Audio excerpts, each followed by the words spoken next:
So there have been a lot of changes in the garden in the last decade. And in terms of the plant palette itself, one of the changes for which I can take credit is the introduction, or the broader introduction, of cycads into the garden.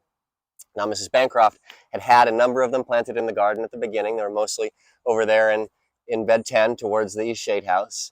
And of course, there's the large Encephalartos horridus that made it to be a big specimen in the east shade house. But she planted the plants that she had available. A lot of them weren't necessarily the ones that are most climatically suited to this garden, to our location. And there also were very expensive plants even back then, very rare items that commanded really high prices. And that was sort of contrary. Paying a lot of money for plants was contrary to Mrs. Bancroft's personal ethos about plants. She liked to buy little things that were cheap. And it was all about the process and experience of growing them from a little thing into a big thing and getting to know them and having that gratification and reward rather than just acquiring these expensive items. So she was a little bit hesitant to wade into the murky waters of buying these expensive plants that she didn't really know were going to succeed. But when I arrived, I felt that they really provided us with a visual opportunity. They're cultivationally appropriate for the material, really the same sorts of needs. And they have the same sort of radial symmetry that the rosettes have, but they look a little bit softer. So it's a little bit of an intermediate textural step in between the rosettes that dominate the collection and some of the softening, herbaceous, woody, leafy plants that we use as contrast in the collection. And then, of course, they're plants of distinction.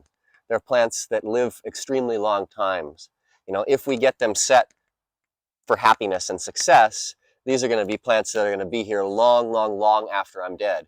And since that was sort of one of the themes that she was playing with, was planting huge, huge things, planting the seeds of trees under whose shade she might not ever stand, but just to see them grow and to make a big, beautiful thing, we like that. And we like that these are going to be heritage things for future generations to enjoy. And that also, in a way that isn't always the case for many plants, as long as we keep them happy, they just get bigger and better looking every single year. It's not a cycle of refurbishing and rehabilitating and doing a lot of work. You set the foundation, you do a little bit of loving at the beginning, and then off they go, and we have these just amazing focal points that serve to chop up the garden.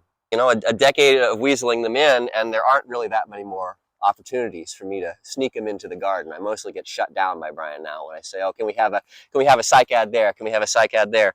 But overall, they were a big win for us, and they've even excited some of the public around about these plants, and that's the sort of thing that we like to do. So thanks for listening to my little spiel about why we have cycads now.